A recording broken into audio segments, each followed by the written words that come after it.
Francisco Cândido Xavier nasceu em 1910 na cidade mineira de Pedro Leopoldo. Filho de pais muito pobres, ficou órfão de mãe aos 5 anos de idade. Seu pai não tinha recursos para cuidar sozinho dos 9 filhos e distribuiu-os entre os parentes e amigos mais chegados. Coube ao Chico ficar com sua madrinha Rita.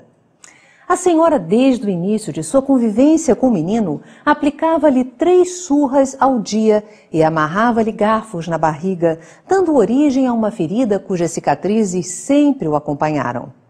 Chico morou com a madrinha durante 5 anos, até que seu pai casou-se com Dona Cidália, uma alma abnegada que fez questão de reunir novamente todos os filhos do primeiro casamento do esposo.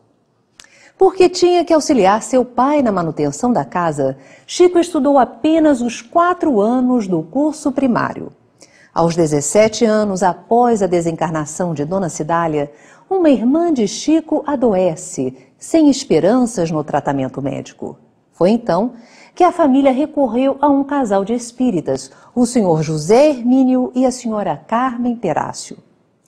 Em julho de 1927, no Centro Espírita Luiz Gonzaga, em Pedro Leopoldo, Minas Gerais, recém-fundado pelo casal, Chico recebe sua primeira comunicação psicográfica. Ele recebe de sua mãe orientações sobre o tratamento da irmã doente, que se restabeleceu totalmente. Em 1932, é publicado o seu primeiro livro psicografado, Parnaso de Além-Túmulo, uma coletânea de poesias ditadas por espíritos famosos da literatura brasileira. Os críticos intelectuais desarmavam-se ao saber que Chico tinha apenas o curso primário e que, mesmo que ele fosse um esforçado autodidata, seria impossível tal perfeição linguística. Chico dividia seu tempo entre o trabalho profissional como funcionário do Ministério da Agricultura e a psicografia e também o movimento de amparo material e espiritual aos sofredores. Mudou-se para a cidade de Uberaba, onde continuou com sua obra de amor. Foi considerado um dos médiuns mais marcantes de toda a história da humanidade e cumpriu 75 anos de atividades espíritas. Psicografou 412 livros, registrando sempre em cartório a doação dos direitos autorais em favor de instituições beneficentes. São mais de 30 milhões de exemplares publicados. Foi eleito o mineiro do século XX e recebeu indicação para o Prêmio Nobel da Paz. Em 30 de junho de 2002, no dia em que o Brasil conquistou mais um troféu mundial do futebol, Chico desencarnava. Retornou à pátria espiritual, o espírito dedicado que abriu para os homens um caminho de luz.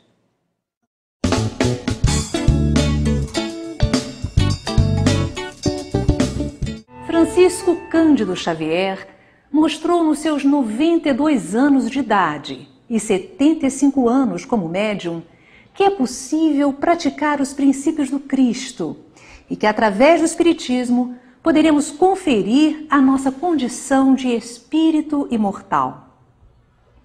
Como foi a vida desse que se dispôs a seguir o Cristo incondicionalmente? Que revelações pode-se saber sobre os caminhos luminosos trilhados pelo médium de Pedro Leopoldo e Uberaba, nas Minas Gerais? Encontra-se aqui Arnaldo Rocha para abrir as comportas das recordações e nos contar experiências de 50 anos ao lado de Chico Xavier. Arnaldo, seja bem-vindo ao nosso programa. Muito obrigado, minha filha. Você foi muito amigo de Chico Xavier, é amigo de Chico, né? Um confidente. Como foi o seu encontro primeiro com o Chico? Olha, eu vou lhe ser sincero. Eu me casei com 24 anos. Com 26 anos, eu fiquei viúvo. Vivemos 27 meses. Eu era ateu e materialista. Então, a morte do bebê me abalou muito. Era um Krakatoa estourando na minha cabeça toda hora. não acreditava em coisa alguma, foi enterrada lá no Bonfim, no cemitério do Bonfim. Eu nunca tive a ideia de passar por lá. Para mim, morreu, acabou. Eu era materialista. Bom, ocorre que ela faleceu no dia 1º de outubro de 46. Quando eu voltava do serviço à noite, eu tinha o hábito de andar. Sempre gostei muito de fazer pedestrismo. Andava, ia andar na Praça Raul Soares. Eu estou andando, caiu um temporal. Aí eu me lembrei que meu irmão, a 2 quarteirões da praça, morava na rua Timbiras. Então caminhei para lá, já muito molhado mesmo. O temporal não era forte, bem forte. A hora que eu bati, que eles abriram a porta, minha cunhada veio me atender. Na primeira sala de entrada, eu vi que eles iam fazer reunião espírita. Então o povo sentado, pessoa lendo o Evangelho, a outra fazendo leitura. Eu, na minha maneira, falei, que buraco, que besteira que eu vim fazer. Eu vou voltar para casa que eu não vou ver essa bobagem aqui. A minha família, meus irmãos, todos eram espíritas.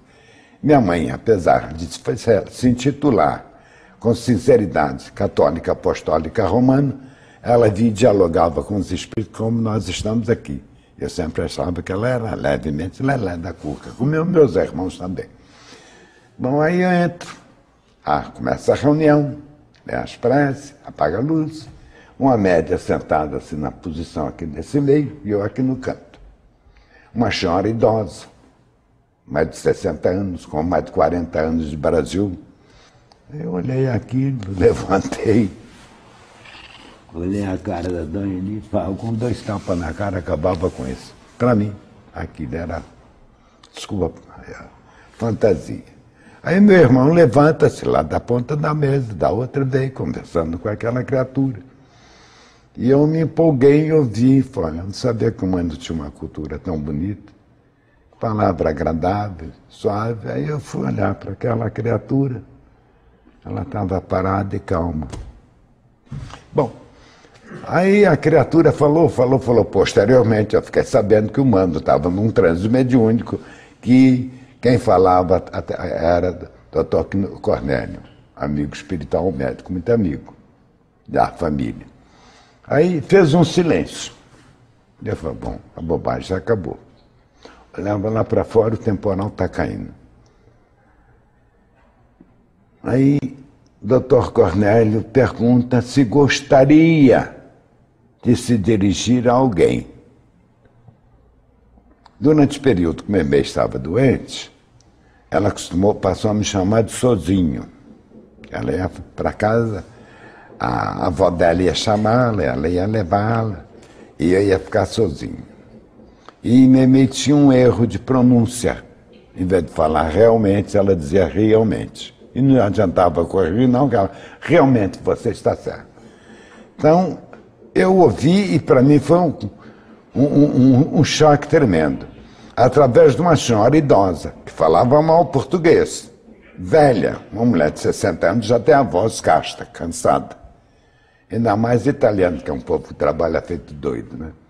Aí eu vi a vozinha bonitinha, linda, voz argentina de Meidei. Realmente eu gostaria, mas meu sozinho não vai entender.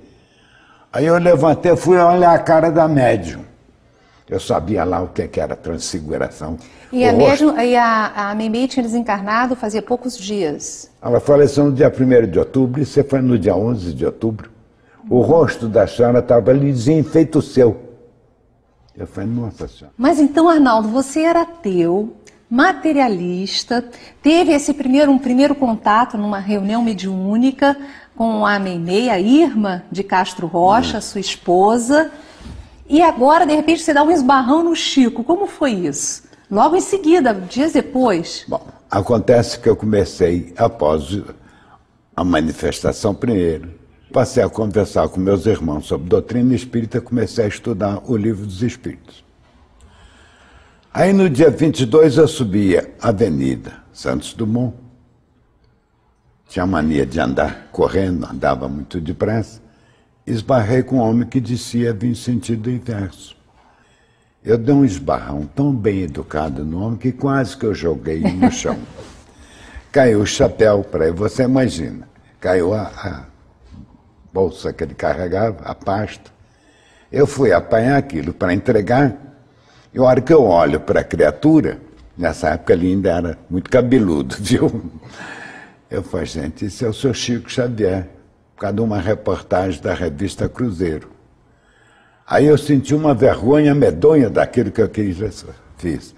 Entregando material, eu queria pedir um homem desculpa para ele me perdoar, mas eu me emocionei tanto que eu desandei a chorar. Ele aí passou a mão no meu rosto, carinhosamente, falava, oh, meu Naldinho, como é que vai? Você tá bom? Eu sabia não o que era um clarividente, estava começando a ler Doutrina Espírita, não tinha ainda lido o Livro dos Médiuns, sei lá o que era clarividente. Ele falou, não, perguntou, me mostra o retratinho da nossa princesinha que você tem na carteira. Eu falei, que isso? E vocês nunca tinham se visto? Eu vi o homem pela primeira vez. Ele falou, pois é, meu filho, hoje, 22 de outubro, né? A nossa Nenê, a nossa princesinha, faria 24 anos. Isso para mim era uma estoura, uma coisa estranha. O homem nunca me viu, como é que ele vai falar sobre mim, sobre Nenê, que era aniversário dela? Eu falei, os espíritas são doidos. Era o que estava na minha cabeça. Né? Aí ele nos perguntou se o Mano ainda tinha uma loja, uma livraria na Rua Espírito Santo. Eu falei, tem, vamos lá. A hora que nós chegamos, eu e o senhor Chico, como eu falava, foi um maior rapapé, o Mano ficou cheio de alegria, os funcionários, uns 2 ou 3 que eram espíritas. Aí o Mano tratou de conversar com os funcionários, fomos para casa. Chegando em casa, a Luísa, a minha cunhada, ficou toda alegre, começou a conversar com o Chico, ligou para os 2 irmãos, o Antônio e o Orlando, e eles foram para lá e fizeram uma reunião. Aí eu sentei, fizeram a prece, olho para Chico, ele era novo, devia ter o quê? Em 44 ele devia estar com 34 anos. 46, 36 anos. Roxinhozinho, bonitinho. Eu olhei e falei, gente, parece que tem uma máscara de mulher nessa cara. Aí ela começou a falar. Falei, gente, isso é Neném. Aí eu perdi a estribeira, gritei. Aí a Luísa, minha cunhada, falou, não, fica quieto, perturba não. Aí Neném começou a conversar, foi contando sobre a nossa vida, como ela foi recebida no plano espiritual, o carinho com que ela foi recebida, e que eu sou tratado aqui como uma princesa. Eu havia começado ali uns 2 ou 3 dias antes o Nosso Lar. Eu falei, ô Nenê, essa história de Nosso Lar é verdade? Eu falei, eu já fui lá passear 2 vezes, mas eu estou morando numa outra colônia. E foi contando para nós. Nosso Lar, uma colônia espiritual. Então ela estava em uma outra colônia, não em Nosso Lar. Falou que eu não me lembro como, o nome. A emoção era grande. Então acabou aquilo, Chico já não podia mais ir para Pedro Leopoldo, que naquela época só podia ir se fosse de trem. Ele dormiu na casa do Mano, então eu fui dormir lá também, tinha 2 camas. Aí, em vez dele dormir, e eu dormi, ele conversou a noite toda, contando as histórias e tal, e foi caminhando com isso. A amizade foi se acendrando cada vez mais e nós nos tornamos um amigo muito querido. Com ele aprendi aquilo que eu não tinha, humildade, tolerância e paciência, que eu era homem de estopim curto, dava coice a 3 por 1. Aí eu fui aprendendo a ser humilde, contar até 10, encher a boca d'água para não falar o palavrão. Ótimo, é isso então, mesmo. Eu devo muito a ele. Chico foi um grande educador que eu tive. Arnaldo, agora a União Espírita Mineira lançou um livro de Carlos Alberto Braga, chamado Chico, Diálogos e Recordações, histórias inesquecíveis contadas por você. Como foi a elaboração desse livro? Eram diálogos que nós mantínhamos com o Carlos Alberto, o Beto, durante o período, às quartas-feiras, que nós estávamos arrumando a sala. Então, eu fui recordando, me fazia uma pergunta, às vezes eu me lembrava, outras não. E N coisas que haviam acontecido, como é que a gente fazia esse diálogo, sobre questão de vidas pregressas, aquilo que eu tomava conhecimento através do transe mediúnico nas reuniões, e com a presença do Clóvis Tavares e o Jacques Aboab, sempre saía algum assunto nesse assunto. Então eu fui contando. Muito interessante, né? Os anos foram passando, uns 4 anos. Quando chegou lá por volta de 45, já não me lembro agora, 2004, 2003, quando foi o livro foi editado, ele me levou o material. Falei, esse é o nosso livro. Eu falei, que livro? Falei, o livro que nós estamos escrevendo. Falei, nós quem é o rapaz? Não, aquilo. Aí eu levei para ler. Então eu cortei uma porção de coisa. Aí o livro saiu. Muito bonito o livro. Eu queria que você contasse para nós alguma dessas histórias maravilhosas que você teve a oportunidade de presenciar com o Chico Xavier na sua convivência com ele. Aquela assim que tenha tocado profundamente o seu coração. Olha, minha filha, era uma conversa noturna, à noite. Então, minha cama aqui, a cama de Chico, cada um assentado na beirada da cama, e Chico ia me falando de recordações. Então eu comentava um assunto com ele, ele falou assim, você foi despertado seu interesse em ler esse livro, que em tal época, assim, assim, você é a personalidade. E durante anos eu tinha um sonho, eu sonhava um sonho recorrente, eu saindo de um lugar a cavalo à noite, que eu fiquei sabendo que o lugar era Madrid, eu ia visitar um castelo distante naquela época, hoje a cidade cresceu uns 8 quilômetros, que era para encontrar com Filipe II. Então eu fiquei sabendo quem era a pessoa que ia conversar com Filipe II e por quê. Aí Chico foi entrando em detalhes, foi contando essa história toda. De vez em quando ele interrompia o campo das suas recordações e falava assim, o espírito de Emmanuel está nos recordando e falando isso assim assim. Complementava ou modificava aquilo que ele havia dito. Então, o espírito Emmanuel estava sempre junto de Chico, tá, sempre dando orientações através dele? Constante e permanentemente. Desde quando ele, meninote de 5 anos, conversava com a mãe Maria João de Deus, e em 31, quando apareceu Emmanuel pela primeira vez, que teve um diálogo admirável, seríssimo, que Emmanuel disse para ele que tudo, a mediunidade tinha que ser exercida com disciplina, disciplina, disciplina. A presença de Emmanuel é constante e permanente na vida de Chico. Só vou lhe contar uma história. Nós tínhamos uma amizade muito bonita, ele também frequentava uma casa de uma determinada pessoa. Com o transcurso do tempo, eu fui vendo um jogo de interesse desse pessoal quando Chico ia lá.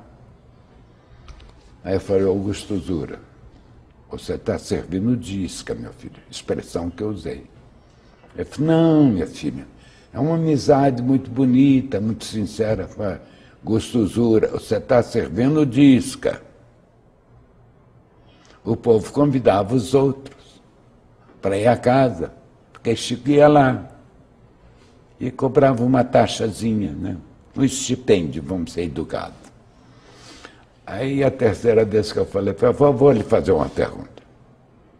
Qual é a posição de Emmanuel nessa história? Ele falou, você está bravo? Eu falei, não, eu quero saber. Ou então eu não entendo nada de doutrina espírita. Ele simplesmente falou, meu filho, você tem livre-arbítrio. Você entra que eu fico esperando você aqui na porta. Não assumo responsabilidade de lhe auxiliar a hora que você sair. Aí um dia ele teve uma grande decepção, que ele constatou que aquilo que eu havia falado, eu não podia aprovar. Tinha razão, aí ele se afastou. Então foi uma vida muito sofrida, porque Chico se entregava às amizades de coração aberto, uma alma pura. Eu vou falar para você, Chico às vezes era de uma inocência que me irritava. Outras vezes ela era de uma perspicácia impressionante. Então, mas ele se deixava levar muito pelo sentimento de carinho, de ternura e de amizade. Uma vez eu falei, Augusto Zura, eu vou lhe falar uma coisa. você precisa aprender a falar uma coisa que Paulo de Tarso diz, sim, sim, não, não. Eu falo, às vezes eu quero falar não, mas a boca está acostumada a falar assim. Como é que vai corrigir uma pessoa assim? Era o natural dele, uma alma pura, boa, carinhosa, terna. Aí eu perguntei uma coisa a ele, gozado, né, que eu vim me lembrar disso. Uma rainha de Portugal, que é santa, me esqueci o nome dela. Chico fazia referência a ela muito bonito. Realmente foi uma mulher impressionante. Casada com um português, o rei, que era um sujeito estúpido, ignorante, que era comum, esse povo lá naquela época, até analfabeto eles eram. E ela tinha um sentimento de piedade, uma caridade muito grande. E quando o rei se ausentava do palácio, ela enchia a roupa de pão, de alimento, e ia distribuir para os pobres. Então encontrou com o marido atrevidamente perguntou o que ela estava fazendo com aquilo. Ele falou, não, vou colher rosas para você, minha amada. Era pão que estava lá dentro. E a hora que ela abre a roupa, caiu lá aquele pão todo. Então o Chico tinha uma verdadeira admiração. Eu falei, como é que você vê Isabel? Não, como é que chama essa? Isabel. É Isabel. E como você? Olha, Arnaldo, ela é uma mulher tão linda. Quando ela chega, antes que eu perceba a presença dela, a minha alma tem vontade de ajoelhar-se de alegria. Aí você vê a beleza de sentimento de Chico, nessa expressão. Então ela me aconselhava muito. Eu estava começando com as tarefas da psicografia, tinha 22 anos. As dificuldades inerentes da minha alma com o meu corpo, ela vinha, me pacificava. Aí eu fiz uma pergunta meio estranha. Quem me ajudava mais nesse período? Emmanuel ainda não havia aparecido, não. Ainda não chegamos em 31, não. A Maria João de Deus, ela. Olha, eu fico na dúvida. Mas ela fala mais no meu coração. Vamos falar um pouquinho da mediunidade de Chico Xavier. Como ele encarava a própria mediunidade? Olha, é muito fácil. Chico era um homem simples, humilde com H maiúsculo. Então, o fenômeno mediúnico para ele era a segunda vida ou a primeira vida dele, vamos dizer assim. Ele vivia constante e permanentemente entre os dois planos, o plano espiritual e o plano físico. Então, a mediunidade era o ar que ele respirava. Então, como é que ele conduzia-se no dia a dia, já que a mediunidade fazia parte da vida dele por inteiro? Como uma criatura normal e equilibrada. Ele trabalhava normalmente, ele era funcionário. Ele era funcionário do Ministério da Fazenda, que é um órgão federal, em Pedro Leopoldo, sob a orientação do Dr. Rômulo Joviano. Então ele era datilógrafo. Então ele executava suas funções normais, etc. Tudo como outra criatura, não havia nenhuma modificação. Ele tinha vários tipos de mediunidade, né? Quais aquelas que o senhor pode nos falar agora a respeito? Um excelente clarividente, um belo claudaudiente, um excelente psicógrafo, um belo médium psicofônico, e nós cismamos um dia após a visita do Peixotinho tentar fazer reuniões de materialização. Peixotinho é um médium muito conhecido da época do Chico Xavier, que era um médium de materialização. Através dele, materializaram-se muitos espíritos. Fala um pouquinho dessa, porque parece-me que Emmanuel, o guia espiritual do Chico Xavier, não gostou muito dele doar tantas energias para a materialização. Pelo seguinte, minha filha, deixa eu lhe explicar. Quando nós começamos a fazer as experiências, era um grupinho de 2, 3, 4 pessoas. As materializações não eram luminosas. E nem sempre havia uma total materialização. Era somente o rosto e aquele fluido normal, ectoplasmático. Com o tempo, e elas eram escuras, tinha que acender uma luzinha. Com o tempo, as materializações foram se tornando luminosas. Aí as coisas foram uma maravilha. A última reunião que nós fizemos, estava presente Zé Gonçalves Pereira, nós estamos lhe falando, Martins Peralva, mais 2 ou 3 companheiros que nós não nos lembramos. Então, houve a materialização da entidade que foi a mãe do Gonçalves Pereira. Depois Memei se materializou. Depois houve uma outra materialização de uma entidade que eu não me lembro. Quer dizer, não era permitido fotografar. Como o Joaquim Alves, que era um excelente desenhista, estava presente. Posteriormente, ele fez desenhos, que consta no livro Mandato de Amor. Né? A foto era um desenho. Aí apareceu o Emmanuel. Como é que ele surgiu? Como é que é a figura do Emmanuel? A figura do Emmanuel é um homem que devia ter 1,90 m mais ou menos, com aquela roupa romana, e postou-se exatamente no meio da porta. Então eu calculo que devia ser um homem de 1,90 m, que as portas geralmente têm 2 metros de altura, e faltava pouca coisa para a cabeça dele esbarrar. Ele olhou-nos, saudou-nos, a palavra dele é calma, tranquila, suave e enérgica. Olhou para todos nós e falou algo que nos chocou profundamente, que a tarefa que estava se fazendo ali era de um jardim doméstico, para poucas pessoas. Não iria acrescentar nada. Que a função basilar, primordial do médium, era o livro, que o livro educa. Aí ele levanta as mãos falando, e apareceu, não estava, na mão dele um archote superluminoso, uma coisa linda. E o peito era uma galáxia luminosa de luz, multicoloridas. Ele fez o hiato, após ter falado, que a função do médium, a mediunidade, era o livro para educar, e aconselhamos que sejam interrompidas. Voltou, desapareceu da nossa vista e nunca mais se fez reunião de materialização.